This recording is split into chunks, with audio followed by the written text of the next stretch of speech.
大家好，我是 Vic。今天呢，给大家讲一下灰犀牛事件的5个阶段与疫情在不同的国家。首先呢，我们来先做2个名词解释，什么是灰犀牛和什么是黑天鹅。这2个词儿实际上经常被我们搞混，但是其实它们俩呢是说完全不同的2个现象。黑天鹅事件呢是指那些未知的、极其意外的，并且完全无法预测的事件和危机。而灰犀牛事件呢，是指那些已知的、明显的，并且非常常见的，但是正是因为如此，我们经常呢对它习以为常的事件，比如说金融危机、黑客攻击，还有地震、海啸、流感，这些其实都是我们已知的，并且我们也知道它一定会发生的。但是经常呢，我们也在它来临的时候呢措手不及。这个呢就是灰犀牛事件。随着这个人类的历史的进步很多的黑天鹅事件呢，都会慢慢的变成灰犀牛事件。比如说，咱们说一个未来的这个人工智能的攻击呢，到现在为止没有发生过，它是一个可能的未来的黑天鹅事件。但是随着这个科技进步，很有可能它就慢慢的变成了灰犀牛事件，就是一个已知的，也是很可能会发生的事件。灰犀牛事件的5个阶段呢，首先是从提出灰犀牛这个概念的Michelle Walker 的他的书《灰犀牛如何应对大概率危机》这本书里面提出来的这5个阶段，我觉得非常有道理它这5个阶段分别是否认、拖延、判断、恐慌和行动下面我用咱们最常见的这个日常中的感冒呢来说一下这5个阶段。第一个呢是否认就是首先我们在刚开始咳嗽或者打了个喷嚏的时候，我们会进入到第1个阶段，就是否认，认为呢只是打了个喷嚏而已，压根呢它就没事儿。然后之后呢，我们就会觉得身上有点发冷，然后这个时候我们就开始进入了拖延阶段，就是我们开始喝热水，并且离开冷的地方或者运动，我们觉得这个时候应该没事儿。然后我们开始流鼻涕的时候，就开始进入到这个判断阶段，就是觉得我们是不是可能会有事儿，可能会感冒。这样一个阶段，等到我们开始真正正视我们的这些症状的时候，我们就进入到了恐慌阶段。当然，在感冒里面，恐慌可能不是一个很严重的事情，就是这个时候我们就认为这个已经是一个大事儿了，已经是真正感冒了，然后我们才会开始吃药，进入到最后一个阶段，就是行动阶段，来开始解决问题。在这次新冠肺炎在不同地区和国家呢，我们能看到这5个阶段其实非常明显。所以我这块做了3个表格，分别是中国、北美和日本的疫情的时间线，并且我也画出了每个阶段的时间。第1个时间线呢是中国的，从12月1号到12月31号，这整整1个月的时间，我们都在否认这个阶段。最开始呢是武汉金坛医院收治了1例疑似病例，从这儿开始，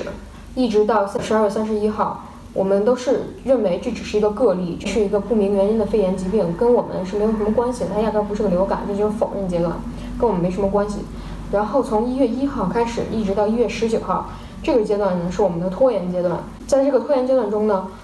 武汉卫健委第2次疫情通报，并且这中间还有武汉市、湖北省的两会，是我们觉得它这个事情呢可能会发生，但是也在观望，就是得过且过，没准它可能就过去了，没准它就没事儿。从1月19号到1月20号开始，这2天是我们的判断阶段。这个时候是钟南山第1次说存在人传人现象，因为之前我们还说未见明显的人传人现象。这2个阶段过去以后，1月23日凌晨2点，武汉市封城，我们正式进入到了恐慌阶段。这个阶段更多的是民众的恐慌，政府在这之后呢，就是行动还是挺快的。我们就开始建火神山和雷神山医院，并且呢，各省陆续启动重大突发公共事件的1级响应。所以从这儿开始，我们就进入了行动阶段。在这之后，一直到现在为止，都是在行动阶段。5个阶段其实可以很明显的看到，时间差不多将近2个月的时间。然后下面咱们看一下这个日本，它疫情还是比我们晚了很久，所以从1月16号开始才开始进入否认阶段，就是日本国内首例确诊是在1月16号，然后一直到1月29号，这个期间其实大家都还是觉得这个事儿跟咱们没什么关系呢。然后从1月31号开始，一直到从2月13号开始，因为东京呢今年呢有奥运会，所以这个事情也比较敏感。然后这个阶段一直是在拖延，我们觉得这个事情希望它没事，但是潜意识里我们知道这个事儿已经是个大事儿了，已经是有这么一件事儿了，而且很有可能会波及到我们。从2月16号到2月18号呢，日常采访首相安倍晋三的女记者在内啊，一共隔离了10名工作人员。在这个时候呢，因为他上升到国家领导人了，所以我们就开始觉得这可能真的是个大事儿了。然后2月19号发生了一件很重要的事呢，就是500名检测为阴性的在钻石公主号那艘船上的旅客被允许下船，并且他们是自行乘坐公共交通回家的。这个事情就引起了恐慌，一直到2月27号，安倍要求各地的公立中小学生从3月2号开始停课开始为止，这块都是恐慌。当安倍的要求提出了之后，才算是慢慢开始进入了行动阶段。这个时候离我们的否认阶段已经过去1个月了啊！所以呢，3月2号开始，日本公布了治疗方案，并且在3月9号，日本限制入境，这个阶段就真正开始行动了。在这张表格上呢，我用斜体字标出来了4个时间点，因为我自己在日本，所以这是我真实感受到的在日本的情况。确实是最开始呢，戴口罩的人其实真的很少，一直到2月底才可能慢慢的戴口罩的人开始多起来，直到3月6号我的学校延迟开学为止，这个时候我是真正才感受到了有行动的措施出台了。下面我们看一下这个北美这个阶段。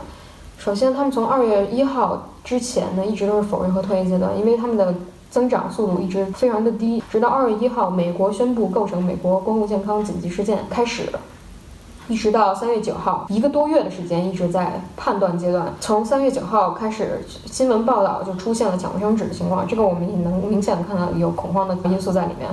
然后才慢慢美国开始行动，加拿大还并没有确定。美国的行动表现在哪儿呢？一个是3月9号，美国高校开始陆续停课或者改为远程教学，我的很多朋友也受到这个影响。再有就是3月12号，美国首都华盛顿宣布进入紧急状态，这些都是比较重大的事件。加拿大的学校也还没有停课，即便是在北美2个国家的阶段也是不一样的啊。所以从上面看出来，就是虽然说呢，时间的节点是不一样的，疫情的传播的这个情况也是不一样的，但是这5个阶段都能很清晰的看到它们的存在。而且截止到目前为止呢，就是全球的不同的国家也都在不同的阶段，很多国家可能现在还只是停留在判断阶段，甚至否认阶段，有些国家已经开始进入到行动阶段了。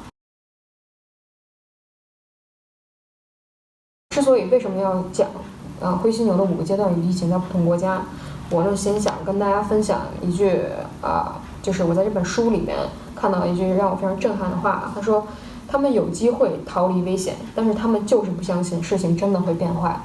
这句话我觉得说的特别对啊，因为有的时候呢本来可以阻止事情恶化的，但是呢因为我们自负或者我们不愿意面对这个事实的真相啊，我们错过了能够保护自己的最好的阶段。做这个视频的原因呢，就是希望大家能够跳出来审视自己的潜意识，这样呢，你可以纠正自己在遇到问题或者危机时候的产生的一些所谓的 bias， 然后尽量把否认和拖延这2个阶段压缩到最短。第二呢，就是因为大家也在不同地区和国家，所以你可以根据自己当地地区和国家的政策判断一下自己当地在哪个阶段，这样也能更好的保护自己。比如说当你周围的人还都在否认阶段的时候，你就已经可以开始买口罩，并且戴口罩，然后少去人多的地方，通过这些来避免坏事情的发生。